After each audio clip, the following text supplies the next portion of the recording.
So, ladies and gentlemen, welcome to episode 6 of the Rich and Facts podcast. Joining me today is a buddy of mine. We come from the same alma mater. I graduated in class of 2017 while he graduated in 2015 from Colby-Sawyer College. He played 4 years on the men's soccer team.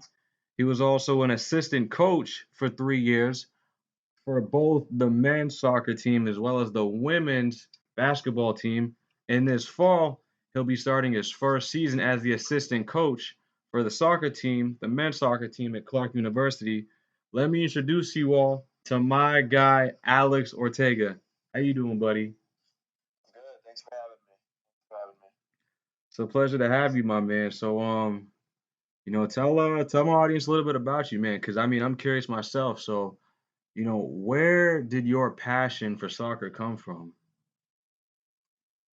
For me, it started, according to my mom anyway, when I was 3 years old. I was always walking around the house with some sort of ball at my feet, and she couldn't really get me to stop. So she signed me up for rec soccer a year early, and from there, it kind of took off. I just kind of picked it up right away and just went with it. Started playing competitive travel. When I was 7 years old, playing for U10s. So I was playing up a little bit, but it helped me in the long run. And from then on, it took me to where I needed to go. I got to play at the college level. Pretty blessed to say that. So yeah, it all started when I was 3 years old. 3 years old. Man, did you ever so, I'm always curious about what those camps are like because I never was on a team where I was on those camps like outside of the school program. So what's it like just when you're kind of going through those travel programs on your own? It's just kind of you and the team and not that school structure. It seems to me like that's where you kind of really you really find your love sometimes going to those types of camps. Definitely.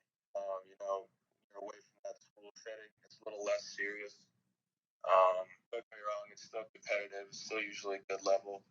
Um, but you're really finding out where you belong in the sport, working on your skill set.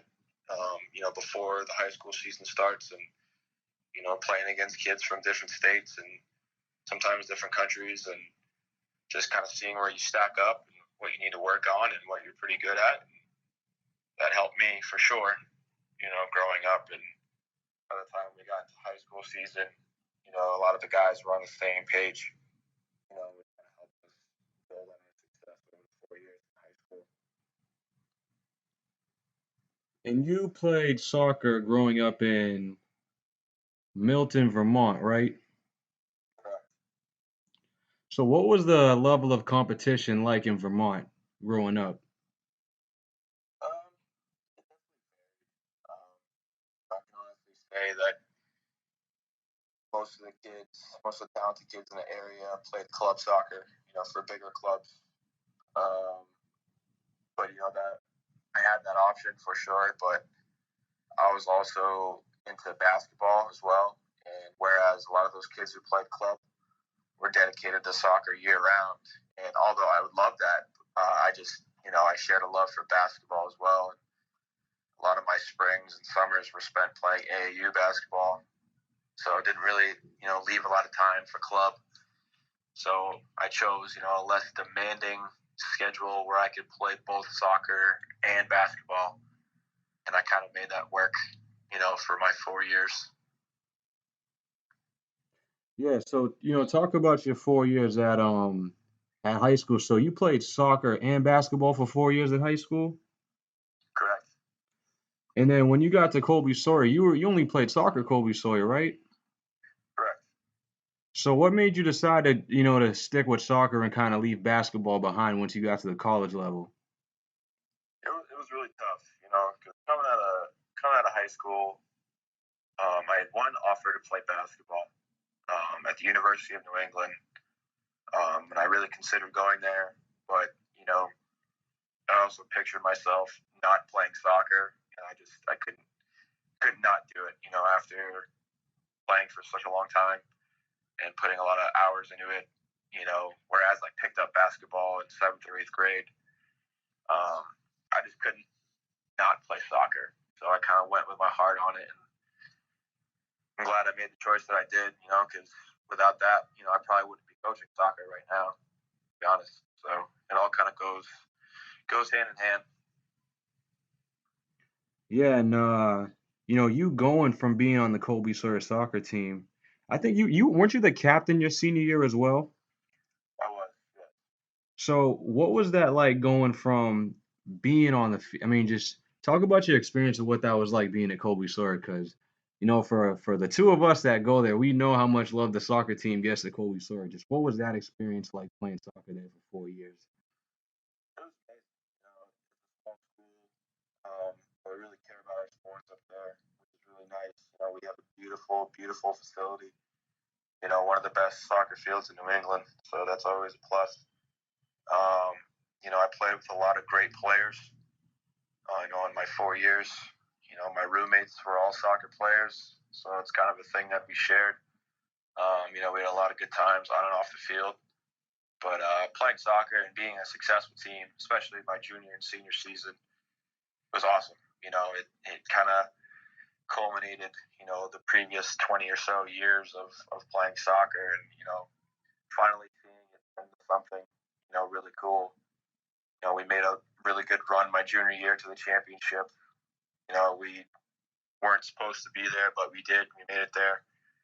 That was a really good confidence booster, and we kind of rode that high into senior year.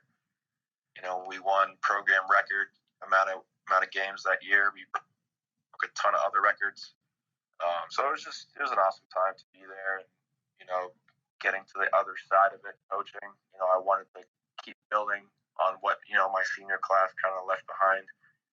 So it was a great time. I wouldn't trade it for the world. Yeah, so talk to me what that transition was like, going from being the guy on the field to being the guy off the field, having to, get those guys to play the way you want them to play. Like, I know that can be, I mean, tell me about that, because I bet that probably had its own challenges, just not being able to be out there that time. Oh man, you have no idea. You have no idea. Especially playing with a lot of those guys for such a long time. Day in and day out, going through that grind with them, and then being on the sideline, not being able to actually help them on the field was super super frustrating. It took me a while to adjust, to be honest. Wanting to play and just kind of not being able to do it. I didn't really have a release. I really wanted to get out there and continue that success. But it was difficult. But once I learned to kind of dial it back and realize that it's not really about me anymore. It's about teaching the guys. That's when I started to have a lot more fun, and that's when I definitely knew that coaching was something that I really wanted to do, because it keeps me close to the game, and it kind of helps me have an outlet for my passion and my love for the game. In terms of the transition, it was pretty difficult. Playing, like I said, playing with those guys and then hopping right into coaching. The social aspect and the on the field aspect was really difficult. Um, but it was tough. Especially first year out. Don't really have a lot of friends in the area. They all kind of moved on after graduation, so it was a tough year. But I knew it'd be worth it. In years to come. And looking back, I've grown a lot since then in the short 3 years. So I'm very thankful for that, for sure. And you being the coach, you talked about the social aspect and that adjustment. What was how did the team receive you? From was it tough to kind of demand that respect from them because they had seen you as a teammate for a couple years and now suddenly you're kind of like the boss? Like what was that part like? That too had its ups and downs. The guys who played with me, they respected me in that way. So I was their captain, the previous year. Had a lot of individual success as a player, which kind of, made them respect me as well. But there was times where, they, give me the full attention and full respect, which I understand, because as difficult as it was for me, I'm sure it was very difficult for them as well. But they started to adjust, and I did as well. I had to find that balance between coach and I guess you can say friendship. What we used to have, once we kind of established that, it was much better, for both sides. Man, you play for coaches that had, I mean, you had some good players in that team. Denali, Zach had a really good year. Andrew, and then even just as far as like the coaches, like it's crazy how you went from like Craig to man, it's crazy. I forget the name. I'm so mad because he's such a nice guy. But the coach, Charles. Charles, yeah, Charles. I knew it started with the C, but yeah, just like being like, what was it like coaching under Charles as opposed to Craig? It was night and day, to be honest. We all know Craig's a passionate guy. Um, he had a crazy love for the game, and I was told, there's 1,000 ways to do the same job, and I'm a firm believer in that, coaching under two coaches that just have, different coaching styles, and that's fine, as long as you can get the guys on board and get them to respond, that's okay. Because under Coach Metz and under Coach Wilkinson, we were both very successful and had successful teams. So it's just kind of about, the culture that you preach and getting the right guys to buy in, just run the system. And I think that under Coach Metz and Coach Wilkinson, I learned a lot about myself as well, what kind of coaching style works for me, what kind doesn't, how I want to be approached and all that sort of thing. So, it was good for me to honestly, coach under two good coaches and learn, their styles and what works for me and what doesn't. So it was great. It was great. Yeah, I bet. I mean, it's see one thing I really like about Colby-Sawyer is that they have a way of bringing people back, right? Like you see a lot of people that graduated in our years, they come back and they either come back as coaches or they're part of like the academic staff. It's like that school has a way of making you come back, man. Absolutely, absolutely.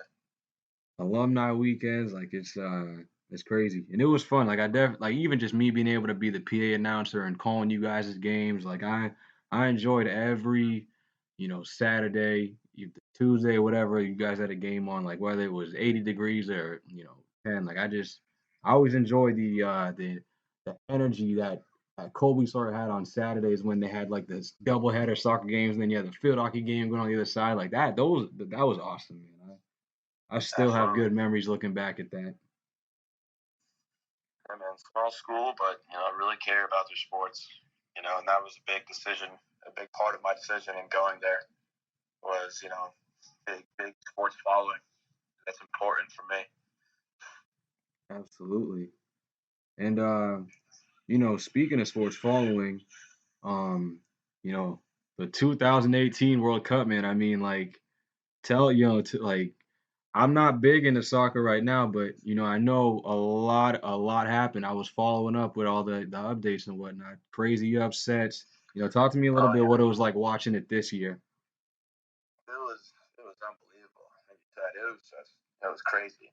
I think this World Cup there was a record amount of goals scored in stoppage time, a record amount of own goals, and for me the coolest part was just the smaller countries qualifying for the World Cup. Like Iceland and teams like that we're not accustomed to seeing. And I felt like talent-wise, it was a much more balanced World Cup. You have your perennial powerhouses, Brazil, Germany, Spain, and all that, but you had some teams really step up and kind of put forward their best foot, which was really awesome to see. It's good for soccer. It's good for the world. Um, and it was just great. France, obviously taking it home was huge. Looking at their roster, there's a lot of young, talented players, and that's going to be a team, for the next, 10 years. That's going to be challenging everybody for world dominance. So it was good to see someone that wasn't Germany, Spain, Brazil, making a name for themselves. But it was just absolutely crazy. Every game had, a headline. It was just fun to watch. A lot of fun to watch. Yeah, I mean, like you said, like there was like I remember reading like early there was a record for goals scored like after the 90th minute. Germany got knocked out at the group stage. You Yeah, know, yeah. Ronaldo's getting knocked out in the Sweet 16. Some people don't think some people think this could be Messi's last time in the World Yep. Cup. Like it's just there were so many awesome storylines, man. I'm disappointed I didn't catch more of it, but I feel like it's gotten so much bigger in the U.S. now, and I think that's awesome. Yeah, I agree. And, it was huge over here, and we didn't even qualify for this World Cup. So I'm just, Yeah, thinking, imagine if we did, what kind of following we'd have over here. Because, the whole world stops for this month, and we all kind of just tune in, whether you're really interested in soccer or not. It's the world's biggest stage, and, great things happen, and unexpected things happen. And it's just so much fun to watch. So much fun. absolutely. Um, Man, I mean, we could go in even deeper, and I could definitely talk, more about well, last question before I kind of get into like the Boston aspect, things like the professional sports. So, what made you decide to go with Clark University? Because you talked about, well, actually, I'll let you get the floor on this one. I'm curious, how you ended up with Clark. Well, Charles Metz, the current Colby-Sawyer head coach, was an assistant there 3 seasons ago for 2 years. And, he stayed very close with his mentor, the Clark head coach, Matt O'Toole. And talking with Charles, I had to move on at some point from Colby-Sawyer, being a player for 4 years, being a coach for 3. You're kind of there for a long time. And you don't want to feel stuck.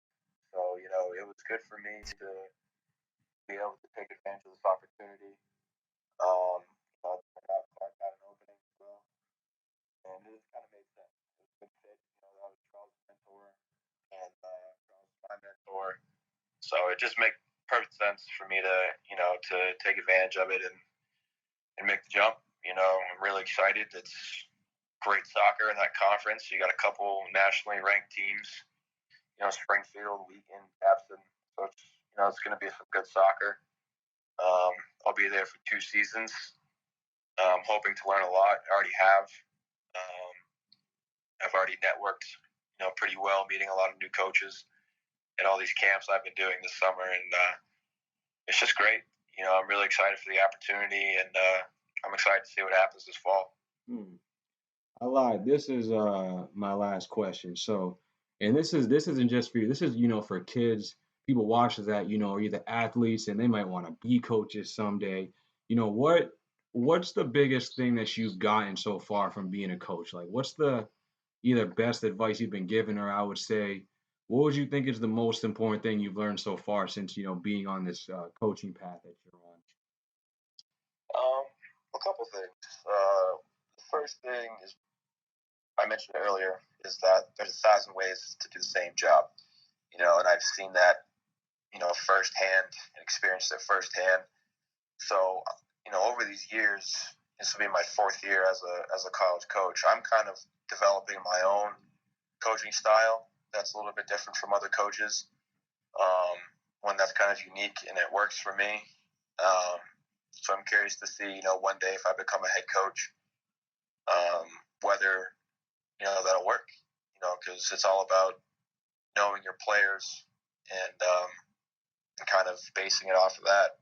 Because you don't want to be that coach who runs kind of a dictatorship and it's my way or the highway. Because you can have kids who see the game differently and learn the game differently. And if you want to keep them on board and really keep that culture intact, you have to adjust to your players. I'm a really firm believer in that. Because if you don't have a culture, you don't have anything.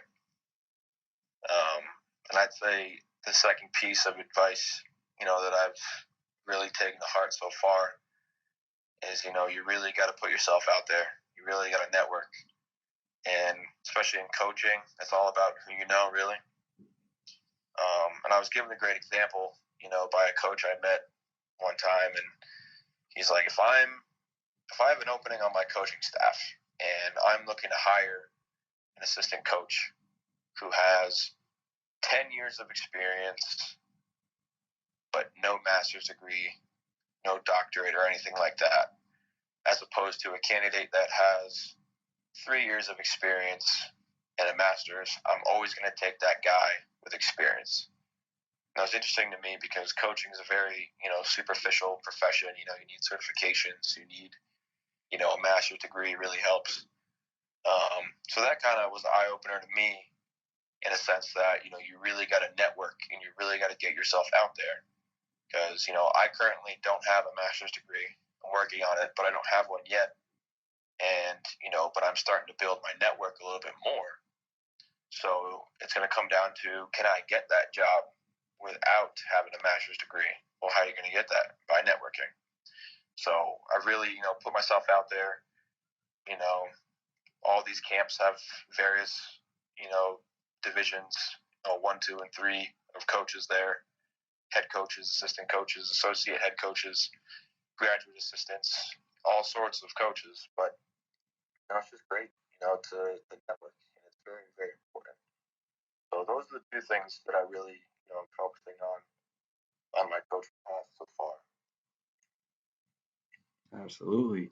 I mean, I wish you luck, man. I definitely you seem like you've definitely you have the maturity of a coach. I can already feel it from talking to you, and like I said, I wish you nothing but the best at Clark, man. And I'm sure I'm gonna see you having your own team someday soon. That'd be nice. Definitely the end goal. Definitely the end goal. All right. Here's the truth. I'd be lying if I didn't say this. This is the last question I have. So as far as coaching goes, like what's your goal as far as coaching? Is it soccer? Is it basketball? And if it's soccer, like what's your vision? Like where would you want to see yourself coaching someday? Well, that decision was pretty tough. Do I stop coaching basketball and really focus on soccer, or do I just pursue basketball? It was a really tough decision because I'm such a lover of both sports. But for me, it kind of goes back to my college decision. Could I be okay with not being around soccer? And, came to the same conclusion. I said, absolutely not. I have to be around soccer, and there's nothing better than being outside on a nice day on a nice grass field. There's nothing better than that. So for me, this decision at Clark was kind of a no-brainer. Basketball jobs were kind of on the back burner, especially when this Clark job came to be. So, I'm happy with my decision. And, one day, the goal is to coach at a higher level, to advance yourself. Whether that's Division 1, 2, or being a head coach somewhere. But for me, it's hard. I don't really know where I see myself yet. I don't know if I want to go to Division 1, be an assistant coach, and climb that ladder. Or, after these couple of years, do I, progress into a higher level Division 3 and then become a Division 3 head coach? I really don't know. I kind of just got to ride the wave and see where it takes me because, coaching is so crazy. In these next 2 years, after I'm done at Clark, I don't know where I'm going to be. And I think that's really exciting. I could take a job in California, Texas, or Florida, but I don't really know. And I think that's really cool. So for me, my path is wide open. It's kind of wherever it takes me. And, it kind of goes back to what I said earlier about building that network. I really don't know where I'm going to end up. It's huge, man. Absolutely. I think that's a really good mindset to have in your 20s because it's like so much gets exposed to us like right now, and you know I don't think you necessarily need to know what the answer is, but just don't close your mind off to any opportunities, right? Like make sure that you have a foot in every single door because when you have your foot in those doors, then you'll be able to decide what you want for yourself. You won't have to think too much about it. Absolutely. Not being tied down geographically, is definitely an advantage, when in the job hunt and the coaching circle. So, that's one thing I got going for me as well.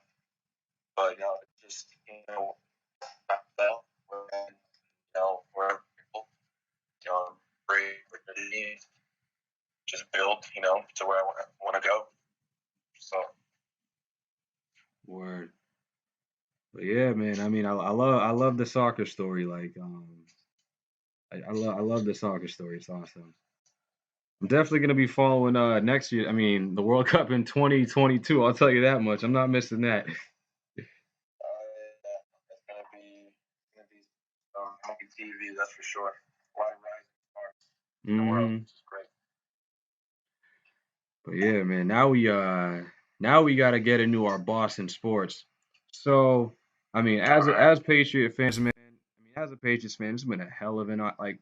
I'm still kind of like I'm a little oversaturated with football because I'm still butthurt about the whole Malcolm Butler situation, and then I really Oh feel yeah, I really feel like we left the Super Bowl on the table, man. Like I still cannot believe to this day the benching of Malcolm Butler, and absolutely. but I'm even more shocked at the fact that I feel like it's rubbed off on guys at the top, right? Like Tom Brady missing OTAs, you know, him kind of going on this sort of Hollywood-esque lifestyle where he's kind of putting himself more out there, doing these like sit down interviews with Oprah, and Gronk's talking about retirement, and you got dudes like Stallone trying to get him to be in Hollywood. Like, should we be worried as Patriot fans about like, our team this year? Is what I'm asking you. Well, it seems in the past four seasons, there's always been some sort of drama in the off season, whether it's about Tom Brady and his health, um, Gronkowski with injuries and surgeries and retirement. It all comes back to the same thing. As long as we have Tom Brady, as long as we have Belichick, I am a firm believer that we're going to make a run. It helps that we play in the worst division of football that we've dominated for so long. But we're not oblivious to the fact that they can't live forever and they can't perform at a high level forever. But we're taking the time to appreciate what we're seeing. Tom Brady's in his 40s and playing top 5 quarterback football, and he's still getting the Super Bowls and still putting his team a chance to win. And that's something that I don't think we'll see for a very long time. And as a Patriots fan, I'm just saying, just ride it out. Enjoy it while it's long. Gronk's not going anywhere. Tom Brady's not going anywhere. And you gotta wave and go with it. Well, see, that's the thing. I was watching a couple episodes of Tom versus Time, and all of a sudden it's like Brady's not even sure if he really wants to do this anymore. And it's like I'm like, dude, Right. yesterday you were talking about how you wanted to play till 45. Now, Jimmy G gets traded, you lose a Super Bowl, and all of a sudden it's like, well, I don't really know if I want to be here. Like in a way, I mean, I'm just thinking like the chemist, like, is he gonna be all in this season?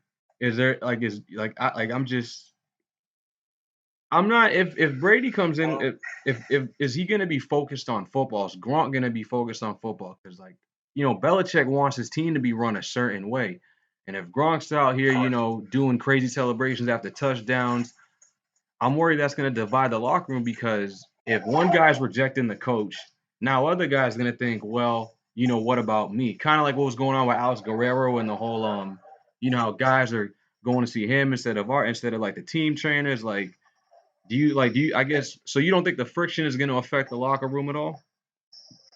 I don't think so. It's a culture thing with those guys. And they know what to expect when they go in the Patriots locker room. When they put on the Patriots jersey, they know what they're dealing with, what they're getting into. And I'm not sure if you saw this article. I forget what player it was, but he either left the Patriots, got cut by the Patriots, or requested a trade because he said that they didn't have enough fun. And that made me laugh because I was like, okay, winning a lot of games, must not be fun. But, it goes back to the whole culture thing. The Patriots have a culture. It's worked for them. Next man up, that whole thing. But for me, winning cures all. And once they take the field, start winning games, I think it'll all go away. Usually does each year. That year when the Patriots lost to the Chiefs, like 40-7 or something like that, out in KC, everyone's questioning. Tom Brady's too old. Belichick needs to retire. All this other stuff, and they go on to win the Super Bowl. So winning cures all, and I think this will be put to rest. After week 2 or 3 or 3-0, and life is good. So, we're talking about Brady. Now I got to talk about my guy, Jimmy G, who we traded to San Francisco, for a box of cookies. All right. Absolutely. So he was 5-0 as a starter last year. The guy signs a 5-year, $137 million deal. Did we make the right choice by trading this man to San Fran? I disagree. He's an absolute stud. He's still undefeated as a starter, playing with limited weapons over there in San Francisco. He stepped in and did a great job. It looked like the offense didn't miss a beat. They actually looked even a little bit sharper.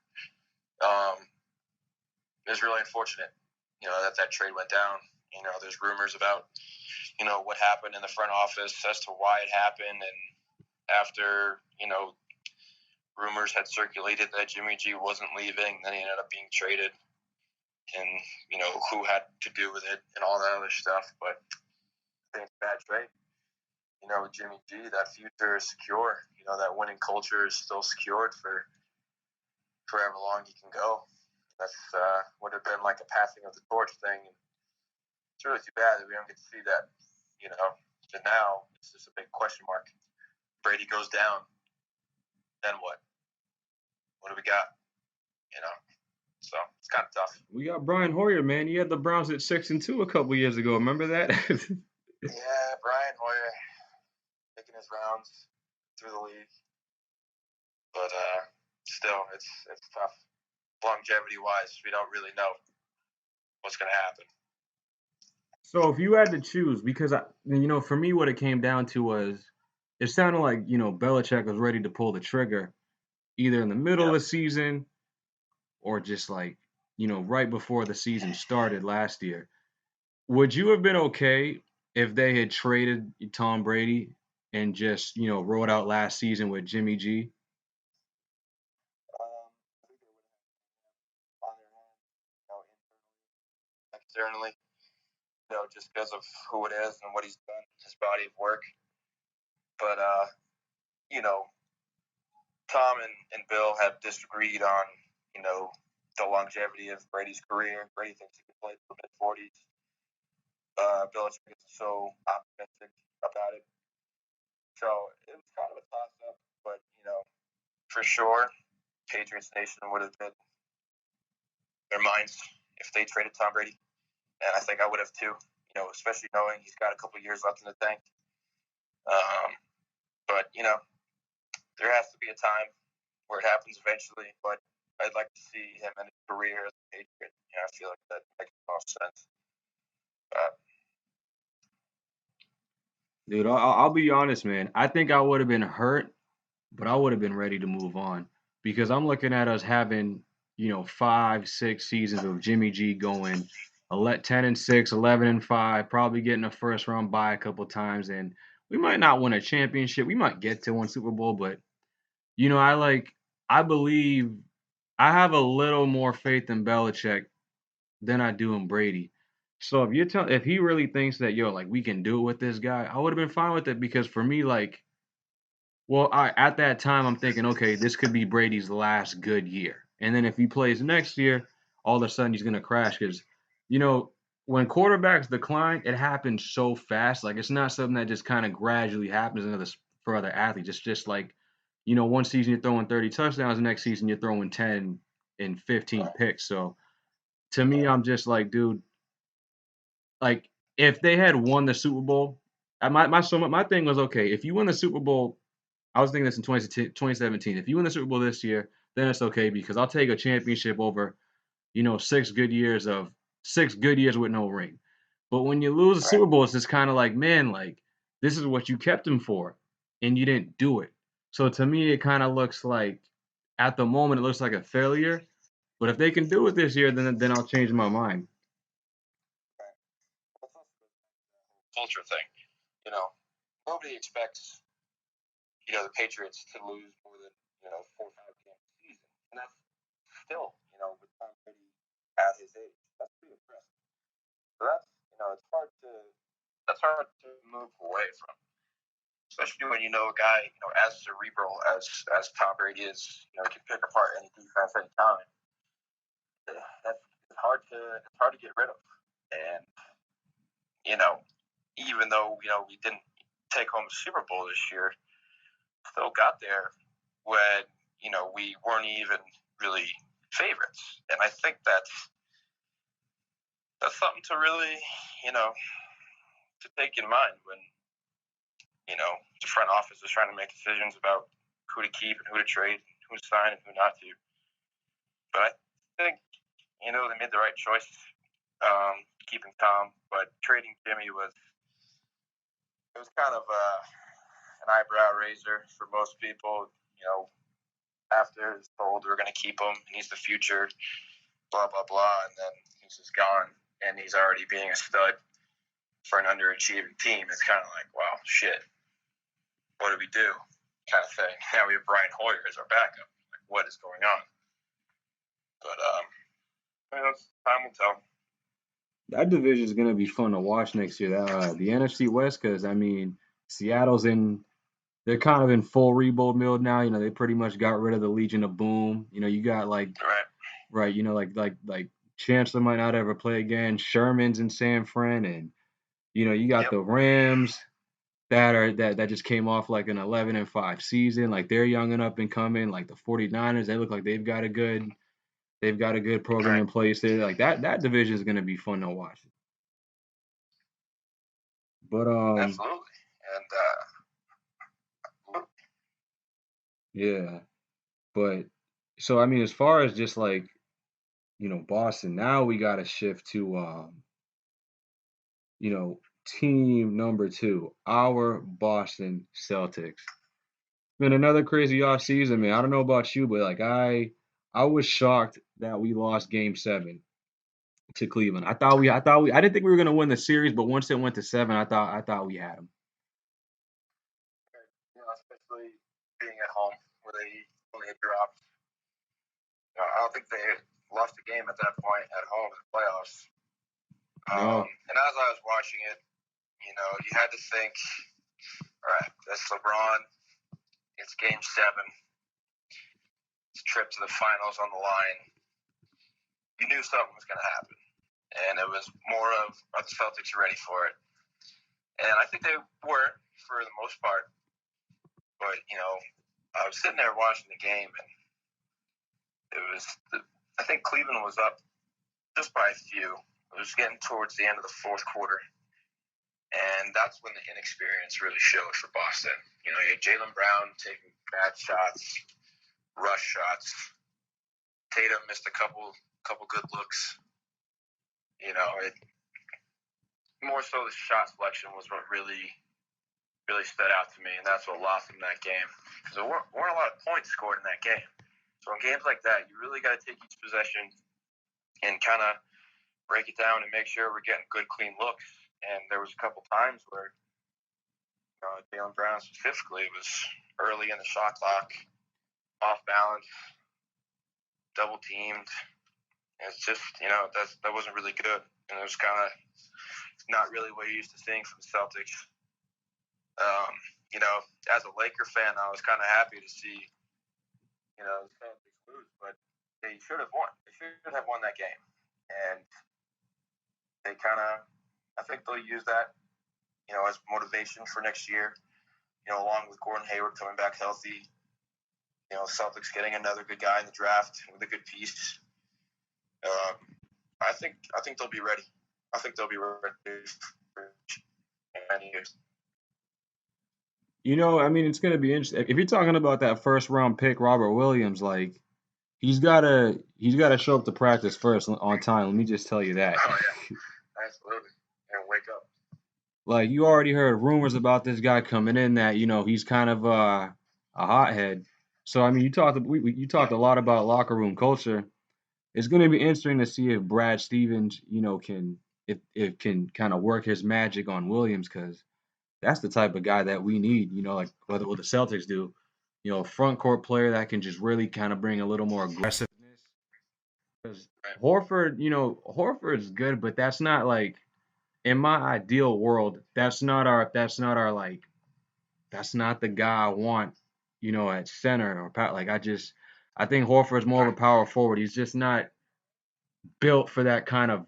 That's not his game. He's not someone who's gonna pound you inside. He's a little more finesse, and so we right. need a guy who can be in there and get physical. But Yeah, that was Boston's problem for the last few years, not having an athletic rim protector, and I think they really did well in the selection, in picking him. But like you said, there's just one guy that really brings some energy. He's not very gifted offensively, but that'll come. He's still a young guy, but the athleticism is just huge and something that they haven't had in that position in a long time. I mean, he's kind of like Amir Johnson was, a little bit more talented, obviously, but just an energy guy.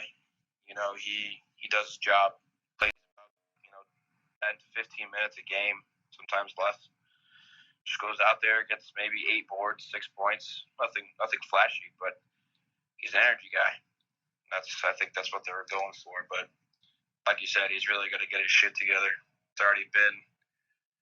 It's been a month and he's already getting into a lot of stuff. So definitely not the Celtics way. Having guys do this off the court crap.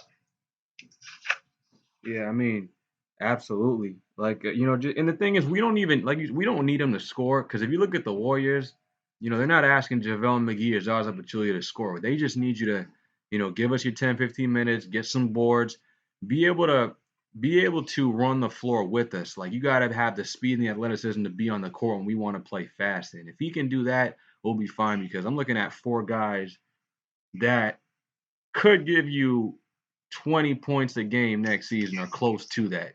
If Tatum goes from giving you 14 to giving you 18, 19 in his second year, and Brown can give you something like that, like that's, we're looking at a pretty powerful, a pretty powerful set from 1 to 3. And one of those guys might end up having to play the four if they want to go small like that to Right. start the season. But, you being a Lakers fan, like, I'm just going to have to shift the subject from the Celtics to the Lakers for a second. How did you feel when you found out LeBron James signed that 4-year deal with Los Angeles? Oh, it's amazing. Lifelong Kobe fan. Having the best guy in the league in the world on your team was always a pleasure, a gift. When we went away from that for a few years, it was kind of tough to watch. But Magic Johnson and Rob Pelinka have done an unreal job in rebuilding the team. That bust left behind, he kind of screwed us over before he left. Dwight. Gave us some pretty shitty contracts that we had to clean up. But they're doing a great job. They're making it an attractive place to play again, and it's about time. We got 2 good draft picks last year. Lonzo and Kuzma, and Julius Randle is a great NBA piece. He unfortunately left us, but he was really important in making it an attractive place to play again. Brandon Ingram is as healthy as ever, looking to make a splash. So I'm really excited, man. We got a lot of young pieces, and it was only a matter of time before we got another All-Star. It's Los Angeles after all. Who doesn't want to play there? So Paul just George. LeBron this year, somebody else coming next year. Don't know who it's going to be, but it's a plan. Definitely won't be LeBron for much longer. I can tell you that much. So how did you become a Lakers fan? Um, well, growing up watching basketball with my dad, he's a big Knicks fan. He's a New York guy, born in New York City. Grew up there. And I remember just sitting on the couch with him one day. He was folding laundry, and the basketball game was on. I was like, Dad, who's playing? And it was the New York Knicks and Los Angeles Lakers. And naturally, I wanted to root against my dad, the team he liked. But it just so happened that the Lakers had this young man on their team wearing number 8, who I just fell in love with. I was like, this guy is amazing. He is unbelievable. Like, this is my team now. This is my team. I think I had to be 6 or 7 years old. So this was the Kobe-Shaq era, and that team was just unbelievable. Just unbelievable. And that's where my love for basketball really started. And that's how I became a Laker fan. It's funny because I was cracking on Lakers. I have a cousin; she's a Lakers fan, and I was like, y'all were pretty quiet for a couple of years, during Golden State's run. It's like, what's it like watching? I mean, I guess it'd be different if you're from the area and you kind of seeing like the culture of the state change. But it's funny how the Lakers, the NBA wants the Lakers to be great, right? The league's better when the Lakers are good, when they're relevant and they're talking. But I know that there's Lakers fans that they're not happy about LeBron because they're the opposite Kobe fans where they're pro Kobe and anti LeBron. I mean, it sounds like you're not on that spectrum, but how do you view that version of the fan? Well, for me, anyone who doesn't like LeBron, is kind of closed-minded, in my opinion. He's unbelievable. He does everything. He plays the basketball game the right way. People get on him for his antics, the flopping and all that other stuff, but whatever. Unfortunately, that's part of the game nowadays. And if anyone that can't appreciate what LeBron has been doing since he got into the league, you're not a basketball fan, and I don't want to talk to you. He's such a good player. He does everything, every single thing that an NBA player should do. And he's had no problems off the court. He's done a lot of humanitarian work, especially in Cleveland, where he's from. And how can you hate a guy like that? Yeah, he's had his moments on the court and all that, but what athlete hasn't? And it's unfortunate he's put under such a crazy scope. Because he's been in the league since he was 18 and all that other stuff. That he's judged for every single thing he does. Everything's compared to Michael Jordan. Everything's compared to Magic Johnson. Everything's compared to Kobe Bryant. Why can't you just appreciate the greatness? It drives me nuts. And, I'm so excited to have him with the Lakers. He's really going to help those young guys out, help them mature a lot faster. And it's a great move. It's a great move for him. A lot of it had to do with his family. His son is on a crazy high school team now. I think that was a big part of the move as well. So I'm excited. Los Angeles is ready for it. The NBA is ready for it. It's going to be the next 4 years are going to be crazy. How good do you see the Lakers? I mean, so as far as year one goes with the roster they have right now, where do you think they'll end up in the standings next season? I give them top 5 finish. Obviously, the West is competitive, very competitive. But looking at teams and what they have, there shouldn't really be too much discussion as to why they wouldn't finish in the top 5. Houston's very talented. Golden State obviously loaded up again. But outside of that, what is there? Portland finished 3rd or 4th with a depleted roster. Add LeBron to the mix with the Lakers, they match up perfectly. They match up with the Rockets. They match up with Utah. They match up with Oklahoma City.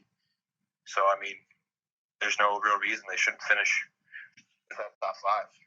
And that's, as a Laker fan, I personally think they can finish as high as 3, maybe even 2, depending on injuries and stuff like that. But sky's the limit, really, when you have young guys and, probably one of the best players of all time to come in and help your system.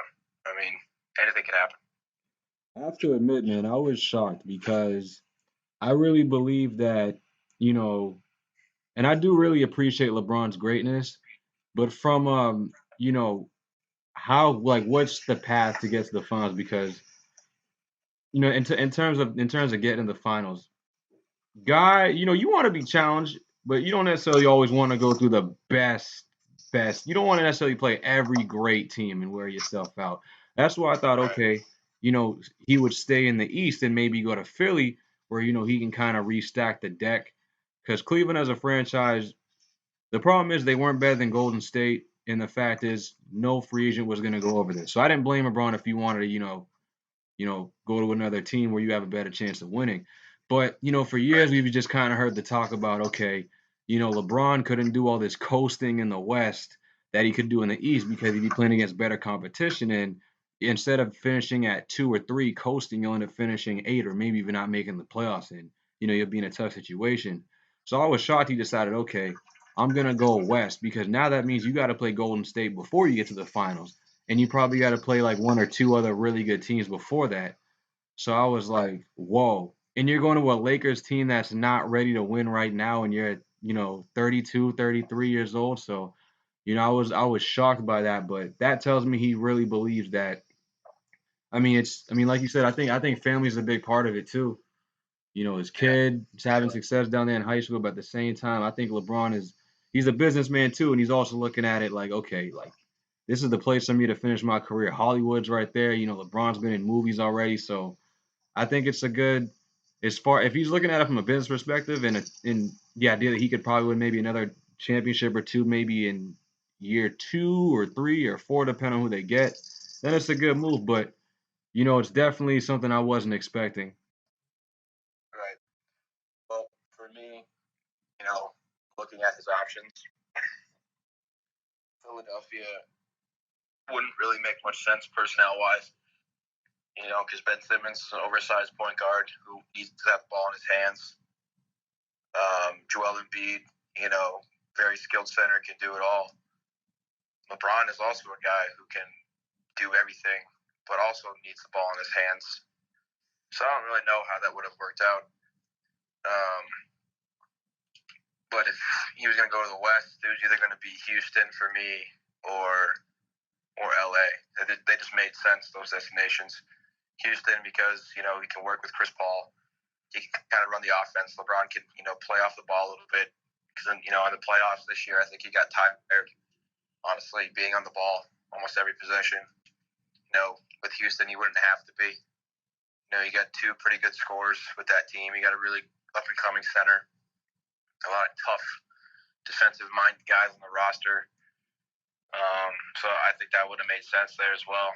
But, this move to LA makes sense too for me.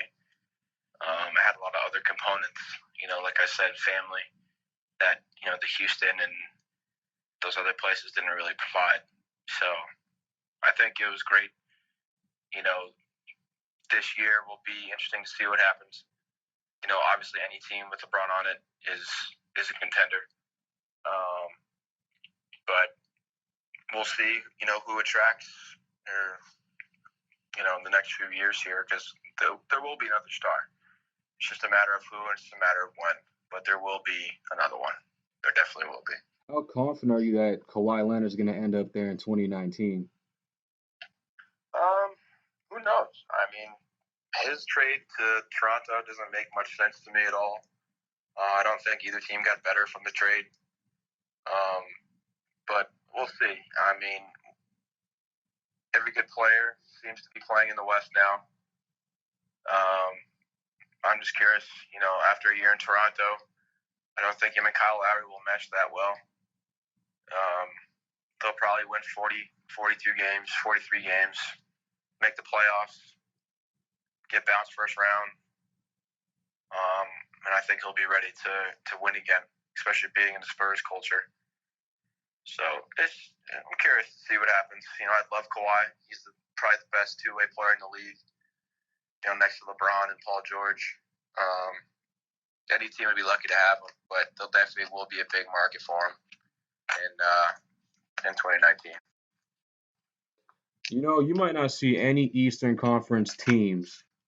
No, sorry, you might not see any Eastern Conference matchups on primetime this year.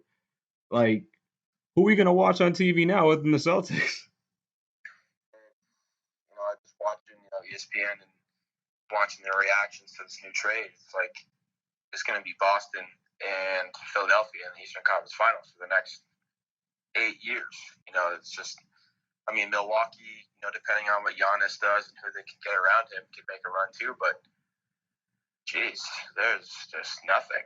There's nothing there anymore. Like Absolutely nothing. it literally feels like the box just got like emptied out. Like, one thing I really appreciate about LeBron being in the East was just his storyline. Like the drama he would just carry with him was just so awesome for the Eastern Conference, and I feel like especially this year made it was good because the team wasn't as dominant, right? So they were just good at like teams like the Celtics and even Philly down the stretch and another team. What's the other team I was thinking about? Maybe even Washington. We started to question, okay, could one of these in Toronto too? Could one of these teams actually take out the King? Right? Is LeBron gonna stay if he loses before he gets to the final? So, you know, as a Celtics fan, it's kind of a shame because I wanted to beat the guy to get there. Now he's gone, and if we get there, for me, it's just not gonna feel the same because they're expected to do it, and they probably if you beat Philly last year in 5 without two of your best players, you should cruise through the East. And it's just, Absolutely. man, like I don't know, like, I want the rival. Like, I don't want him. I didn't want him to leave before we took him out, and it's a little disappointing. But it'd be fun to watch him in LA. Even when the Lakers are bad, they were still on prime time at 10:30 every night. So the NBA found a way to keep the Lakers relevant. But with Lonzo Ball, like I gotta ask you about him as a Lakers fan. Do you believe in him? Like, what do you think about him and just kind of like his pops and just that whole dynamic? And that's another reason why I was kind of like, whoa, LeBron's really gonna go into that mess with LeVar Ball. Like, what's your kind of take on the what's your take on the BBB? I think LeVar Ball is an absolute moron, to be honest with you. But, he, in a way, he's a genius. He's saying all this crazy shit to the media, and the media's eating it up. And at the same time, he's pushing his brand forward, and he's a genius. He's manipulative. But he's making a brand for his boys. I guess you could really admire that. But it's just there comes a point where it's like, all right, just stop. Like you shouldn't have any influence on the front office. You shouldn't have any influence over the owners or coach or player personnel, anybody like that. Now that's overstepping in my opinion. But in terms of Lonzo, I do believe in him. He's got a great game. As a rookie, he averaged very solid numbers. In terms of rookie point guards, him and Ben Simmons were an elite class. And once he figures out his jump shot, which will take probably another year to really get fluid, he's going to be great, man. He's a 6'5" point guard. He's super athletic. He's put on a ton of muscle this summer. I don't know if you've seen pictures of him lately, but Yeah, he's got pretty big. And so he's going to hopefully, get into the post a little bit, create some mismatch problems, and it's going to be great. Watching him in a free-flowing offense with LeBron James is going to be a lot of fun to watch because, he's very skilled in the open court. And, with LeBron, you'll definitely have a lot of opportunities to create stops on defense and get out and run. And that's going to be fun to watch, with Kuzma and Josh Hart and Brandon Ingram. That's going to be fun to watch, man. But I really do believe in Lonzo. He's got a great NBA game. He is NBA ready. He's NBA tested. He plays the hardest position in the league. And I think he's handling it pretty damn well so far. Knocked these injuries out. He's a young kid still growing. Once he gets through that, he's going to have a hell of a career, I think. It's funny you talk about guys playing under pressure from the moment they got into the league. I don't know if there's been another player that's had as much pressure under him since LeBron got into the league. Oh man, absolutely. Now Absolutely. Now at the same time, that kind of noise about him was what got him drafted. Because when LeBron was in high school, we all knew LeBron was NBA ready since high school. Alonzo, he was good, but his pops got his brand so big that you couldn't ignore him. The Lakers had to get a number two. So it's a little Right. different in terms of like how the hype has manifested as far as like whether you could say it's benefited him or hurt him, but you know what I mean? Like either way, like the microscope is there, and year two, like the criticism is gonna be even harder. The praise, like the noise is gonna be that much louder. So LeBron's there now too. So it's man, I'm not see the thing is I'm not a Lakers fan. I'm a Celtics fan, but like I appreciate stuff like this. You know what I mean? I'm just a fan of the game, and just when you see things come together like this, it's gonna be fun to watch the Lakers next year for sure. Oh man, absolutely. Yeah, like I said, it's crazy. I'm still kind of shocked about the LeBron thing because I don't to if I'm being honest, I don't to me you going to LA means I don't think you're getting 6 rings, man. I don't think you're gonna Right. get the 6 rings. I feel like him going to LA, to me it's your legacy. It's not gonna be the guy who got 6 rings, right? The best as far as championships goes, the greatest thing that could be said for him when his time in LA is done is the fact that, I was able to win a championship with 3 different teams, right? Because Right. no great player can say that. And when you win a ring in LA, like Ice Cube was saying, it's almost like winning 2 championships because it's Hollywood. You know what I mean? There's something different about. I gotta give it to Laker Nation. There's something different about winning in La La Land. But you know, I don't see it happening in year Showtime. one. If it happens in year, I feel like for them to win a championship in year two, they got to get 2 stars. You gotta if you want to be Golden State, if they keep that big four, you got to get two. You got to get Butler, you got to get Kawhi. Like, you got to have a big three with you to take that Right. beast down in Golden State. But it's possible. But something where LeBron's gonna have to be patient and really believe that Magic Johnson's gonna make the right moves because that's what it comes down to. You gotta get 2 guys to come down there to make it work. Right. And I have a lot of faith in that. I mean, we've seen what he's done in such a short time already. We finally cleared that Mozgov contract. That D'Angelo Russell contract, got that out of the way. We're still paying Luol Deng some crazy money, but that'll be done soon. And after that, we've created tons of cap space. We still have room for another guy. We got rid of Julius Randle as well, Brooke Lopez. So there is some room. And there's been rumors of Jimmy Butler being tired of working with Karl Anthony Towns. So we'd love to see Jimmy come out west. I mean, that's another two-way player right there. That's just developed into an amazing NBA player. Just does everything.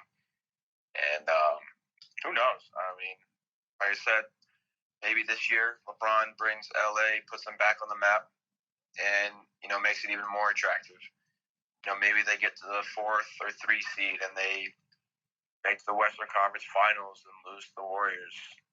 But that alone right there, that's enough to bring someone on board because it's like, okay, if LeBron can get there with these young but talented guys, throw Jimmy Butler, Kawhi Leonard in the mix, who knows, man? There's expiring contracts out there, for really solid role players like Hassan Whiteside, guys like that. That would be unbelievable. And it's all about, okay, who can we attract to match up with the Warriors? That's how every team in the league is building right now. Every single one. And who knows what that guy will be for Los Angeles next year. But I'm excited to see it. Yeah, I mean, I'm talking about bringing in superstars. Brandon Ingram, when they drafted Brandon Ingram a couple years ago, people thought that this could be the next Kevin Durant in a couple years. So let me not Right. sleep on him. Like, his ceiling is high. Like his ceiling is Absolutely. high. So we'll see what happens. The Lakers might not even have to get, a third superstar. If Ingram or Lonzo can turn out to be a superstar, then you don't Right. actually need to get that second guy. But yeah, I mean, like I said, I feel like I sound like a Lakers fan, and I'm really not. But I'm just excited for stuff like this to build up. It's really gonna be fun to see it all come together, man. You know, Sure. there's so many ways that this is gonna enhance LeBron's legacy. Like LeBron is gonna be Hollywood. Like you're gonna see him on every single commercial. Oh, yeah. Oh my God, the media! I'm telling you, September when they get to like the press conferences and whatnot, it's gonna be showtime. Like you said, it's literally gonna be Absolutely. showtime. The rivalry's back. I'm telling you, in December they got to do Celtics Lakers for the Christmas game because who wouldn't want to see Kyrie in green going at LeBron in the yellow and gold? Because they already don't, Absolutely. you already got that beef right there. So man, It's gonna be fun. It's really gonna be fun. Do you have a Lakers jersey, by the way? I do. I have many. Man, what's it like being a Lakers fan in Boston, dude? Well, just in the It's Boston great. area. It's great. I went to a game, Lakers Celtics game this past year, and I was wearing my Magic Johnson jersey, and I was getting looks. I was getting chirped. Typical Boston fans, but I love it. I love it, and it's just that rivalry now.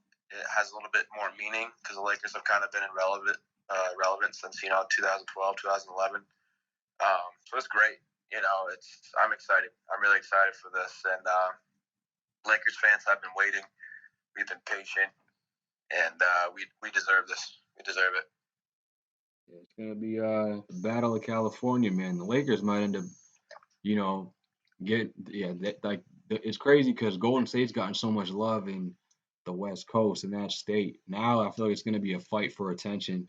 But hey, Right. it's gonna be fun. And literally, it's gonna be showtime. And as a Celtics fan, I can't complain. I'm enjoying every bit. As an NBA fan, I'm enjoying it. Absolutely. The league is ready for it. The league's back. We just got to get the Knicks back on track. But Kyrie's not allowed. Jeez. Kyrie's not allowed to go to New York. That's the only thing. My dad, like I said, he's a Knicks fan. He's been hurting for even longer than me. I think since like the late '90s, back in the Reggie Miller era. But the Knicks, man, you can't figure it out. Porzingis is injured. Like, how do you really not work to actively get a superstar to play with him? Like, I just don't understand. It's mind blowing to me, and they haven't had a good draft pick in such a long time. So it's kind of shitty. They're such a big market team in the NBA as well. When the Knicks were good and the Lakers and the Celtics were good, those are the really good days. But the Knicks are far, far from being relevant again. They got a good coach, that helps. But can they get someone to play with Porzingis? Whether it's a point guard, which they desperately need, They drafted pretty well this year. I think Kevin Knox was a really good pickup. Got a good NBA game, good NBA body. But man, you cannot win this league without a point guard, and they just don't have one. They don't have the pieces. So they're a long ways away. That's for sure. Yeah, I mean, I feel like they got to get to the playoffs first. It's the Eastern Conference, man. So you can get in the Eastern Conference playoffs winning 41 games. Just get in. Absolutely. Let a free agent know that you guys have, a superstar worth building around. And then, because it goes two ways, right? Either you have a superstar player and someone decides, okay, I'm going to join this guy because I can win with them. Or you have a really good organization in a really nice market and one guy decides to show up or one guy gets drafted, then it kind of snowballs from there. But I mean, the Knicks, you got Right. both. You got the market and you got the superstar. It's the East. Just get in as an AC. You'll get a primetime game and someone will want to show up because they'll be watching Porzingis put up Yep. 42 points in the game. But Right. yeah, man, it's man, football season's coming up and you got me more hyped for basketball right now. Oh man, I'm ready for fantasy football, but man, I'm really excited for the NBA next year. I'm ready. I've been buzzing since we made that trade, made that signing. So I'm ready, man. Same here, man. But yeah, Alex, man, I really this is where I'm gonna wrap up the show, but I had an awesome time having you on the show tonight, man. I really appreciate hearing your story about, your background for soccer, coaching. It's amazing to hear, man. It was a great story and definitely I didn't even know you were a Lakers fan, so it just made the conversation that much better, man. And Oh yeah. Oh yeah. definitely want to have you on the show more often as I get more of these episodes out. I'm about to release like 3 of them at once because I shot one with a buddy of mine Friday and another one the other day, but the weekend was crazy. But all these episodes are gonna come out like at once, like tonight or tomorrow morning. Awesome. Sounds good, man. Thanks for having me. Hey, it was my pleasure. I appreciate you coming on. All right, no problem at all. All right, man. You have a good night. All right, take care. You too. Bye. Later.